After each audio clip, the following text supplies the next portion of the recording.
everybody, and thank you for joining me, family. We are here on Let's Recharge. Remember, this is a show that we are just having conversations, candid conversations with our local pastors and state pastors, as actually just having a conversation about some of the things that we deal with on a daily basis, or, sometimes we deal with them, right? One thing that we have a big problem of understanding is that pastors are people too. Church leadership are people too. And I wanted to create this safe space for our pastors and church leadership. Even if you don't feel like sitting in my chair, I get it, but at least you will have the opportunity to get something that might encourage you to keep moving forward. So we're going to recharge together. So today, I have none other than the Bishop Derrick Johnson, and he is a doctor in his own right. So I'm going to just remember, you guys, to like, share, subscribe. You can also reach me at Dedra at dlsmithconsultants.com. I am Dedra L. Smith, your host, and today we have our bishop here. And so we're going to have him introduce himself, and then we're going to talk a little bit about pastoral burnout on today. Haven't we all experienced some kind of burnout one way or the other? But today we are going to sit and we're going to share and really talk about it, because this is a very serious matter, right? But there is recovery from it. And so we want to have that conversation about how do we recover from it? Where do you feel like you're at in the whole cycle of things, and just be very candid. So just relax. We're all family, so we may make some mistakes. It's okay. It's okay. We're all family, right? So Bishop Johnson, thank you so much for joining me on today. My pleasure. My pleasure. Thank you for this invitation. Let me just say a little bit about who I am. Again, as Sister Dedra said, I am Bishop J. Derrick Johnson.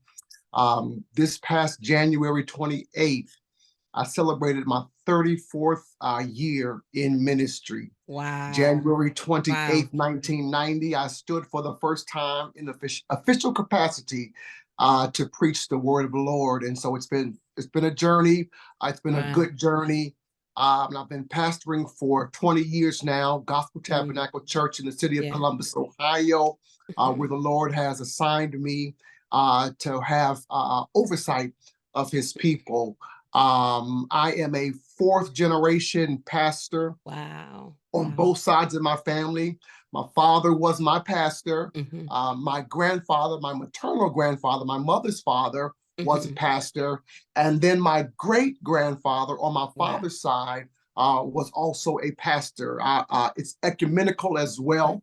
My great grandfather was a Baptist pastor in Rocky Mount, North Carolina, who pastored 5 churches at the same time. And they tell me that every church was packed, jammed. Wow. So, back in those days, they didn't have service every day. So one church would have service first and third, another one second and fourth.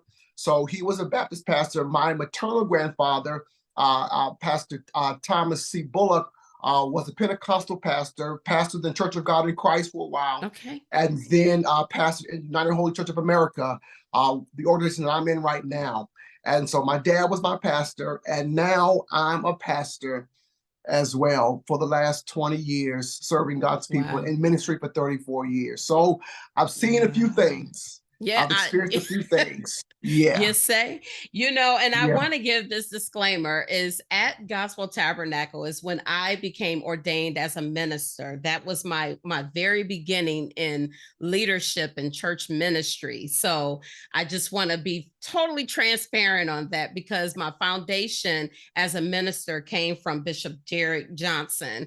And it's just amazing with your legacy, right?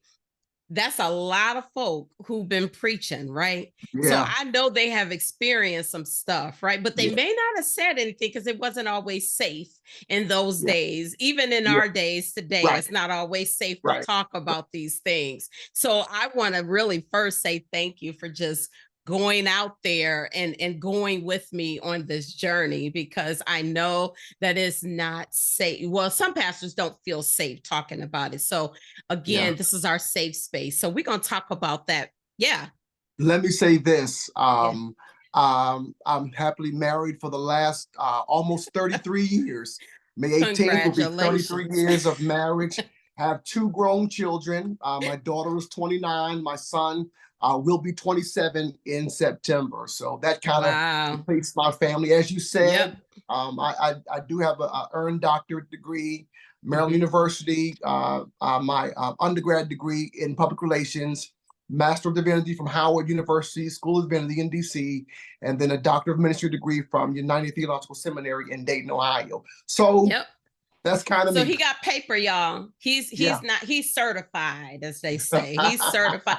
It wasn't given to him, No, no no, ma'am. No, ma'am. honoraries, nothing. No, No, ma'am. no doc on the honorary degree. So don't come for me, y'all. Do not come for me. I'm just saying he earned it. And I happened to be at the church when he earned that degree. So I saw the That's right. labor. I'm Mm-hmm. just saying. So let's talk about this pastoral burnout. One of the things is I've been a therapist for over 28 years now. My age probably not showing it, but I am. I have been one in the city of Columbus, Ohio, for roughly 20 of those years. And I'll say this, I will say that burnout is real. It's real with therapists, it's real with pastors, it's a real thing. But what we have to do is get into the habit of when our no is not associated with guilt. So if we Correct. do have pastoral burnout or burnout of any sort, that doesn't mean that you put a layer of guilt on you. It just means that we have some things that we need to take care of, because first and foremost, you matter. You are important. If Right. you're not together, then how are you going to feed the sheep of God? Excuse me, I'm bumping my mic. But how are you going to feed the sheep of God if you are not healthy? And that's something that I'm really, really digging a little bit deeper into, because I look at pastors a lot like therapists, right? We are always giving. We're very empath people. We give and we give, but very rarely do we get back, you Right. know? And so Right. we have to create those moments where we can get back. And those moments come few and far between. But what we want to do is I want to show you that with burnout, there are really cycles to it and stages of it. There are 5 stages of burnout. And remember, whether you're a therapist or whether you're a pastor, the burnout is still the same.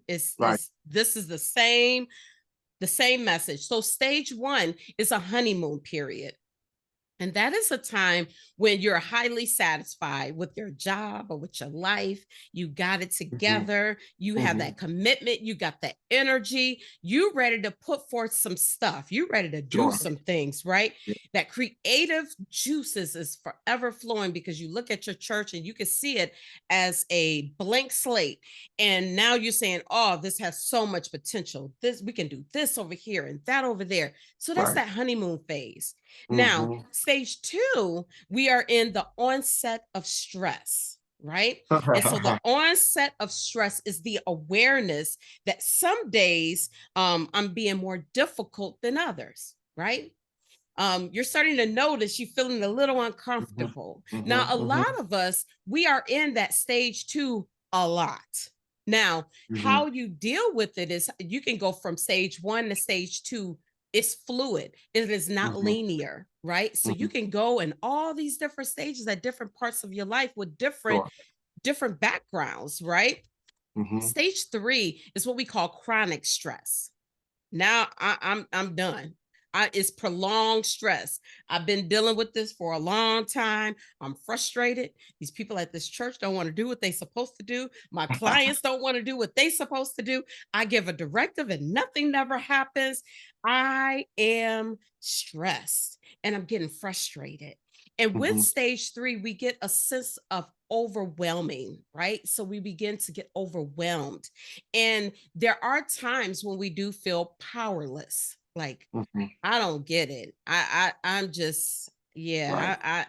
I'm trying, but I'm not quite getting it. Now that stage 4, that is what we call burnout. So if you Mhm. remember, we didn't went through 3 different stages before we Right. actually got to burnout. So there are ways that we can fix this thing and turn it around without anybody knowing for the most Right. part, right? Right. And so these are feelings of detachment. When you begin to feel burnout, you detach yourself from a situation.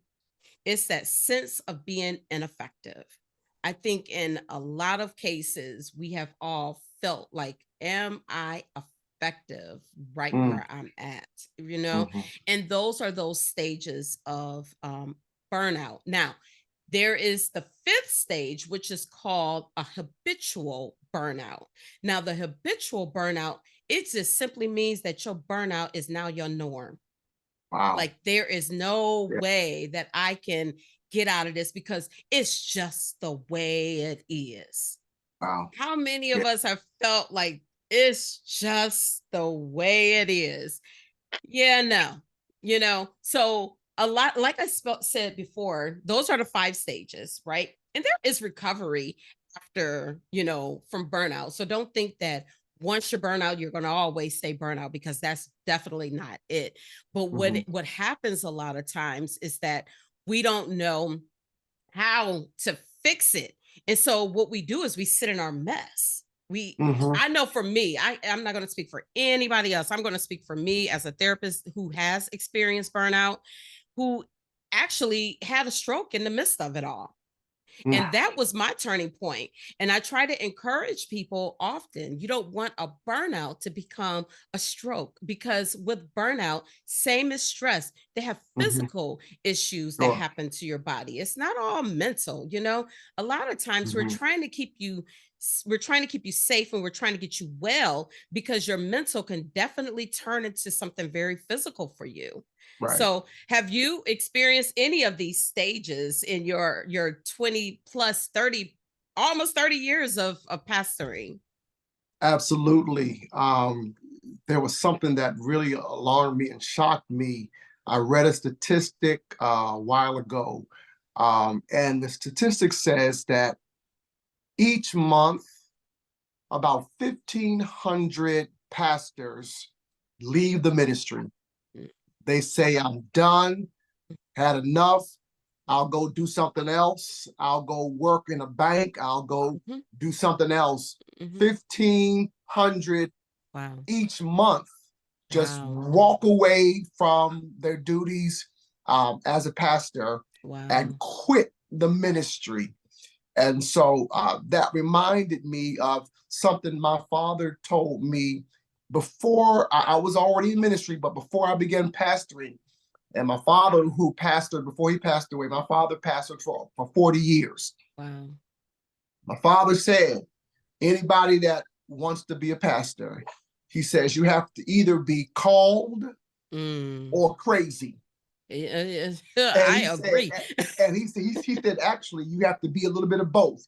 You got to be called by God, but you got Yep. to have a little crazy in you to Uh-huh. make it through all of the ups and Yes. downs Oh, that yes. come along with leading Yes. God's people. So I've experienced it. Thank God I have not experienced, Hmm. stage Yeah. four. But as far Hmm. as the honeymoon period was great, Hmm. and then you get to the reality that God downloads vision in you, Hmm. and you want to see the best for the people and the church, but then Hmm. everybody does not really grasp onto the vision, and it becomes frustrating. And then on top of that, what you find as a pastor, what I found as a pastor, is that there are oftentimes just unrealistic expectations Uh-huh. on the Yeah. pastor. Pastor Agree. is looked upon as everything. Yeah. You're our pastor. You're supposed to do Yes. X, Y, and Z. You're supposed to be Hmm. omnipresent Yes. everywhere at the same Yes. time. You're supposed to know everything. You're supposed to know when your members are sick, even if they Yep. don't tell Even you. if they If they don't tell you, you're supposed to know this. Yep. And so what one of my I'll share this story with you. I had not been pastor for maybe about 3 or 4 months, and it is about this is the God's honest truth. It's about 2 o'clock or 3 o'clock in the morning. Yeah. I get a phone call, and it is the police, and they say, is this Reverend Johnson? I said, yes, it is. I have one of your members here, and she just murdered her husband. Oh my. She stabbed him to death. What do you want us to do? And I'm saying, whatever you do with people who stab, who kill people, Wow. And the member, I can hear her in the background. She's saying, I told you I was going to kill him. I told you. And I'm like, oh my God. My wife turns over, looks at me. She says, what is going on? And I'm saying to myself, what have I got myself into? Because she had substance abuse issues, and she was in a very violent marriage, and I knew they had issues. I did not know the husband, but she would come to church, and so we pray with her, things like that. But then this woman killed him, and the police called me and said, basically asked me, what am I going to do? What should they do? I said, I don't know what you should do. I said, whatever you do with people who murder people, because I'm not about to get out of my bed and come to the crime scene. I don't know what I can do at this point. The crime has already been committed. And so that got me to thinking, like, my God, is this what pastoring is all about? Wow. Oh Lord, maybe I need to rethink this thing. Yeah. I remember in 2012 when I decided to start D.L. Smith Consultants. I graduated with my master's at Methodist Theological Seminary. And one of the reasons why I started D.L. Smith Consultants is because I saw an increasing number of pastors who are committing suicide. And this particular year, there was a gentleman, I don't know, I think he was in the Mansfield, Ohio area. I don't know why I'm getting Mansfield or Dayton or Marysville, one of them. But he preached his sermon, had a fiery sermon, preached a sermon, went in his backyard into the barn and shot himself.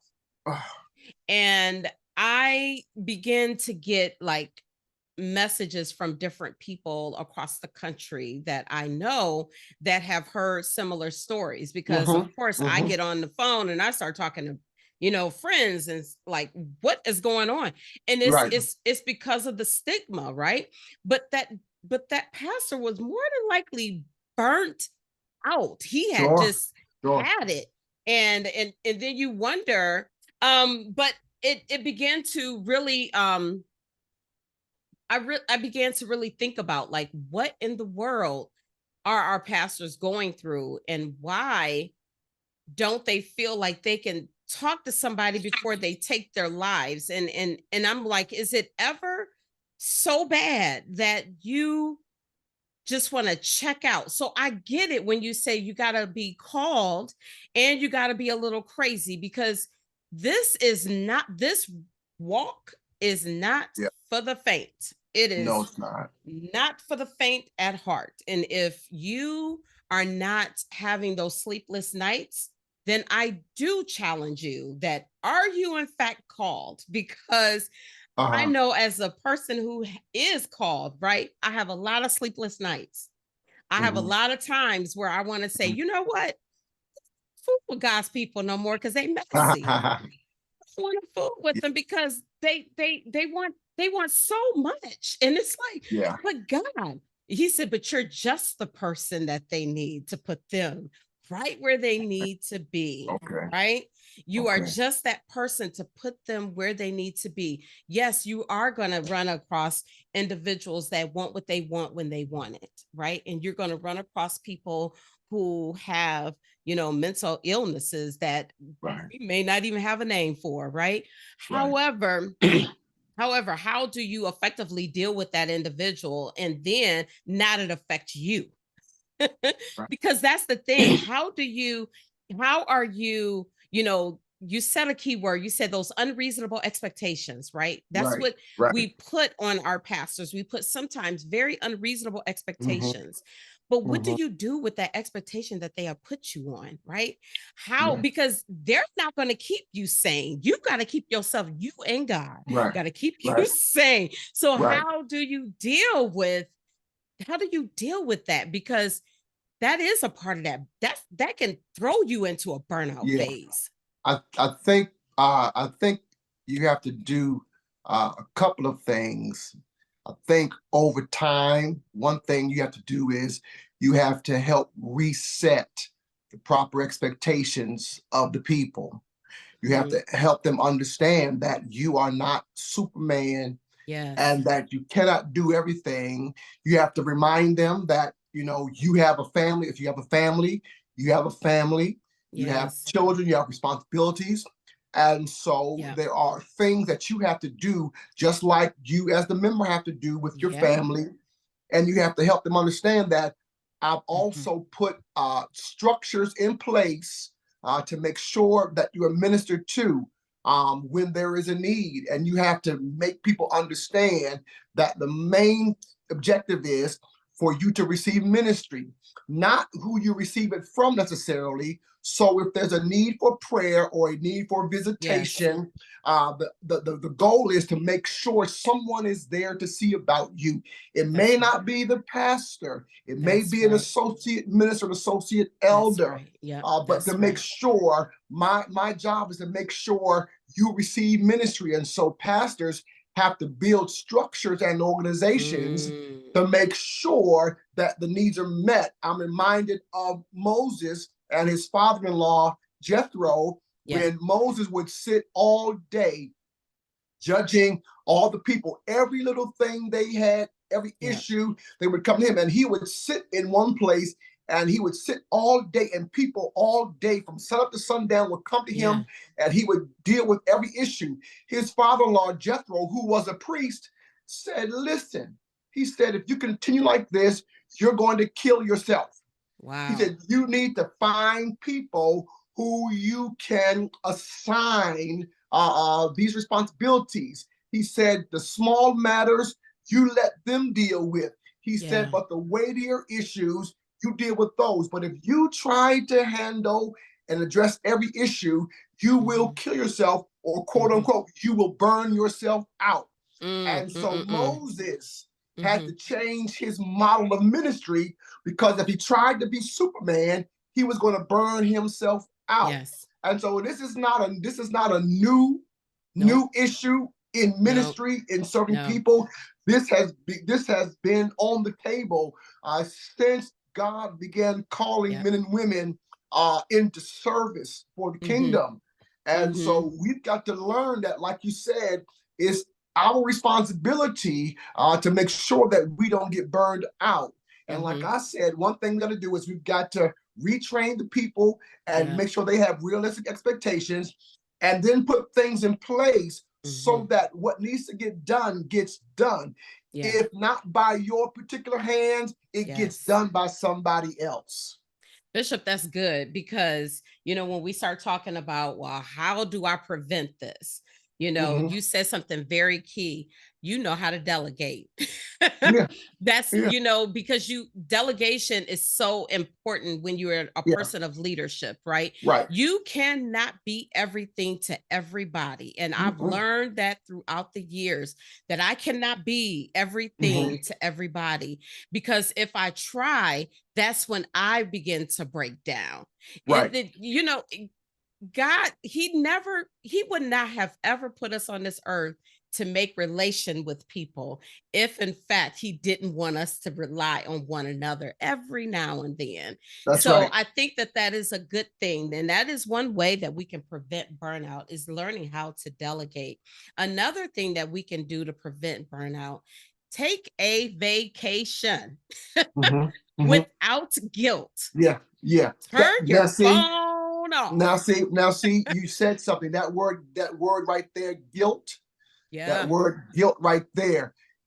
We have to learn how to allow other people to meet needs of the membership Yeah. without feeling guilty. We've got to get to the Yeah. place where if I'm not there, I'm not guilty. I don't feel guilt.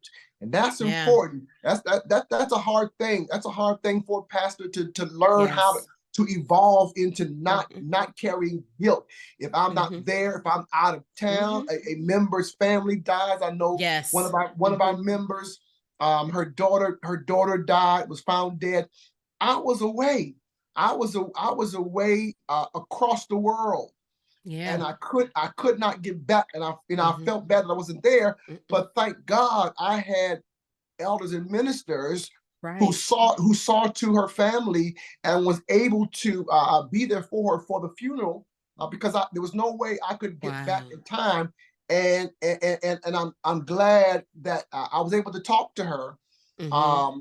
But I couldn't let myself be beat up with guilt, because Yeah. I couldn't Yeah. fly halfway around the world to be back in time for the service. And so that guilt is a real thing It is. that we have to get off of us, Mm-hmm. so that so that if we can't be there, we're not guilty. Yes. You know. Yes. That, it's interesting because guilt is like one of those, man, when you're guilty or you feel guilty, that's when Uh-huh. stress comes. That's when Uh-huh. heartache comes. That's when these expectations, I mean, things associated with the word guilt is Yeah. just, it's Yeah. just Yeah. wild. And for some reason, well, it's not for some reason, for a lot of pastors, they begin to feel this guilt because they have this idea that, well, some, I don't want to say all, some of them have this idea that if I don't do it, Right. then it's not okay. Right. Right. Right. Right. That's right. So That's right. so a lot of that is ego too. Yeah. I mean, but a Yeah. lot of it could be ego, right? Yeah. Because when It you can train be. people, because one of the things that I've learned, being a mom, right, and my children are 31 and soon to be 21, and one of the things that I learned is that I did a very, very good job in training them and teaching them. Uh-huh. Now, the only way that I know that whatever I gave them stuck is when they get out on their own and I have to watch it work, right? Uh-huh. And I'm still here if you need me, Watching. but I'm going to Watching. watch you work it because I taught you well. You know Uh-huh. how to maneuver and get yourself around. Sometimes Yeah. we got to do the same thing with church folk. When you Yeah. have trained people in the church and you have trained them to do a Mm-hmm. job and to do it Mm-hmm. effectively, and I know Uh-huh. you're training this effectively because I Yeah. still use your notes and from Mm-hmm. MIT, so I know it's effective, right? If you've trained them effectively, then they should just kick in where you're not there. It should go, Yeah. it should go Yeah. seamless, Yeah. right? But some pastors don't have that support. So what do you say to the pastor that don't have that type of support, where they are, maybe they're new in ministry, or I don't know, maybe, or Yeah. they just are, the people that are in ministry are older people and they need a new Uh-huh. wave to come in and they feel like they're Uh-huh. doing everything because Uh-huh. everybody is older and they need that new wave to come in. So what do you tell that younger pastor? I think the model, the biblical model, is found throughout Scripture, where the mandate is to find people to assist in ministry. Mm-hmm. In the early church, in the New Testament, you will find that there was a problem that arose in the early church, because some members felt like the older members were and the widows were not being tended to, and they came to the apostles because they Yeah. said, you all should be taking care of them. Well, the apostles said, you know what, we're going to look out amongst us and find certain people full of the Holy Ghost, and we're going to assign them to take care of the widows so that they are not overlooked. They said this, so that we can focus on prayer and the ministry of the word, because that's our job, to focus on prayer and ministry of the word. And if we can't do that, we won't be effective. So the model is find people. And so whoever you have in your church, it may not be everybody you want right now, but you've got to start training them. Start training whoever you can. It might just be one person. Yeah. But train them to do something. Take time to invest in them and to train them in what you want them to be able to do. And just like you did with your children, train them and then you let them go and you watch them. Now that's the hard part, because because as a leader, you want things to go right. And so it's a hard thing sometimes, seeing people not do it exactly like you want them to do it. But they'll never learn how to do it if you don't give them the freedom to do it, and sometimes mess up, get it half right, but then you go back and you kind of, massage them and say, okay, you did this part good, but you need to work on this part. But that, again, that's growth in the leader, to train them and let them do it, and to step back. Well, now I'll say this, for me, I step back and I pray, Lord, help them.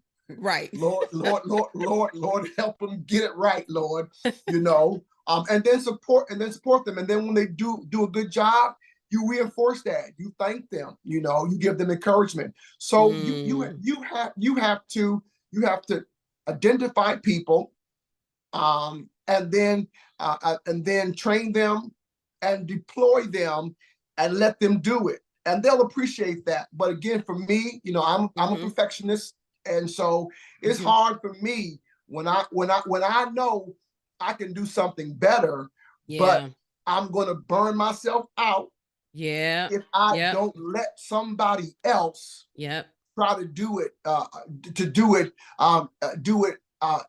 instead of me. And so,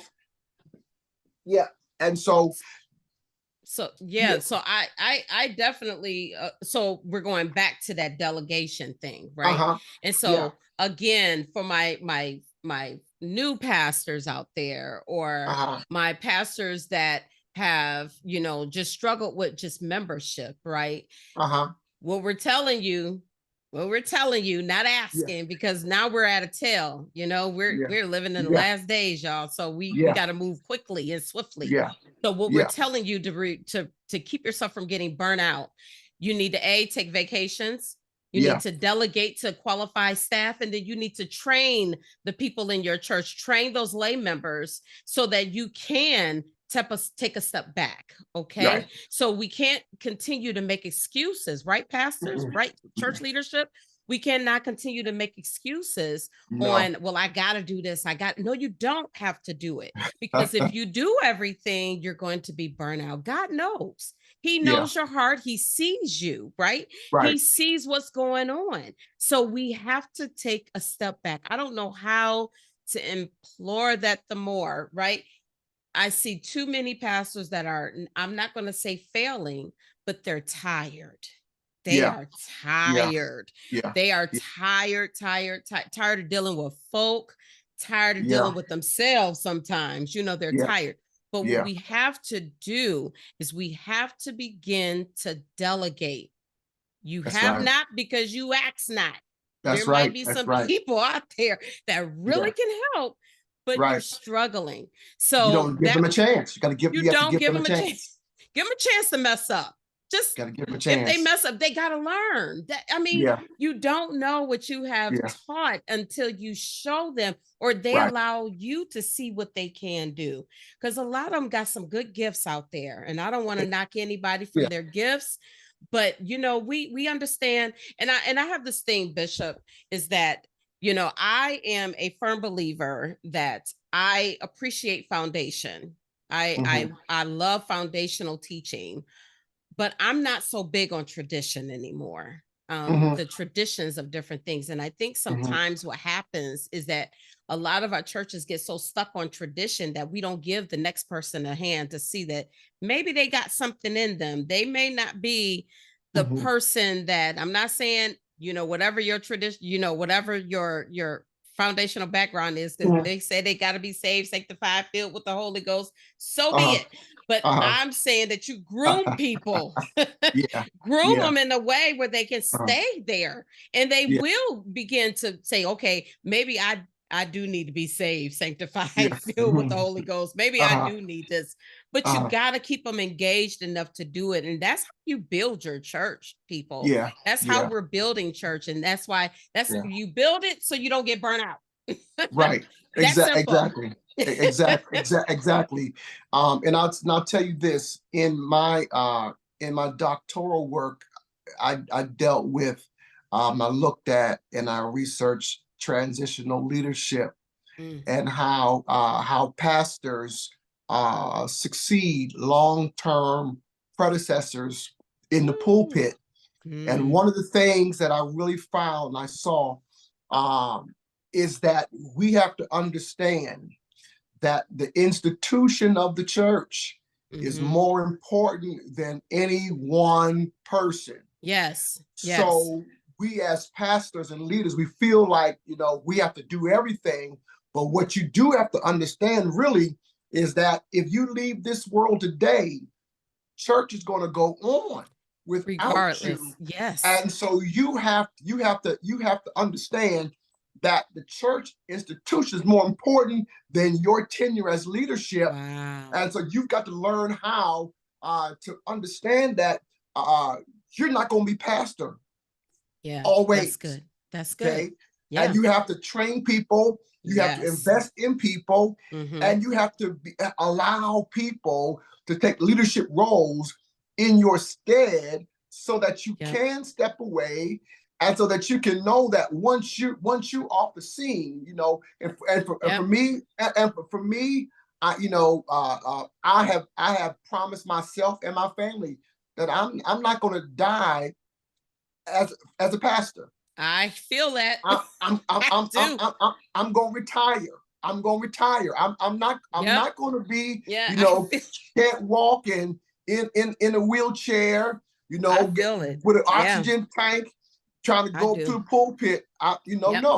No, I'm not going to do it. I'm going to, when my time is up, and I sense and I discern that my season is up, I'm going to retire. I'm going to tell that next person, you come on, and I'm going to pray for you, and I'm going to support you, you take it on to the next level.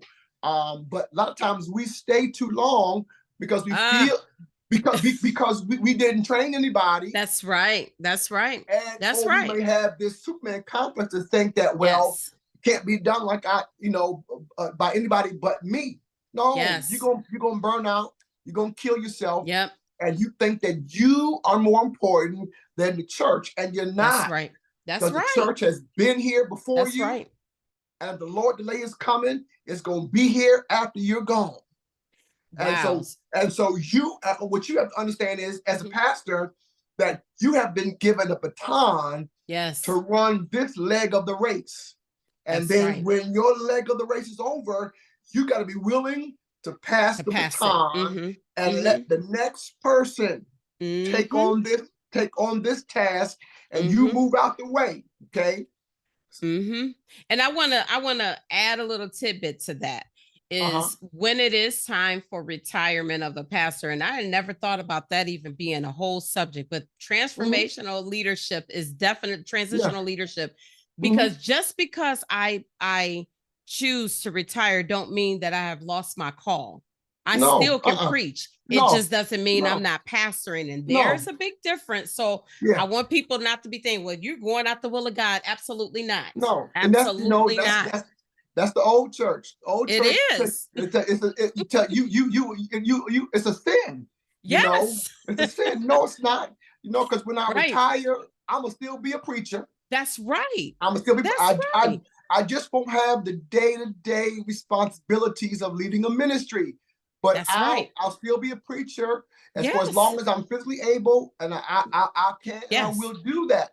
But the saints of old, they used to make you feel guilty, because that word again, guilt. Years ago, pastors didn't retire. They sure did not. That's in my doctoral research. That, especially in the Black church, we didn't do that. We didn't retire. We die in the pulpit. It's in the last, I would say, the last 20, 25 years that pastors in the Black church had started to retire. Okay. Yeah. Other than Makes that, sense. we would pastor, and we would die. We would die in the pulpit. We would die as the pastor. And get this, you would die as the pastor, burnout and all, not effective, because you can't reach nobody at this point. When you're burnt out, you can't reach anybody because you barely can reach yourself. I mean, that's just, let the truth be said, right? So yeah, you're ineffective, you're burnt out. And what happens is, when you stay too long, the church suffers. Yes, absolutely. The church suffers because you no longer have the physical capacity to pastor like the church needs to be pastored, and the church goes down while you're going down. And the problem then becomes, the church went down, you went down physically, and then you died, and then the person that comes after you, they basically have to resurrect the church from the dead.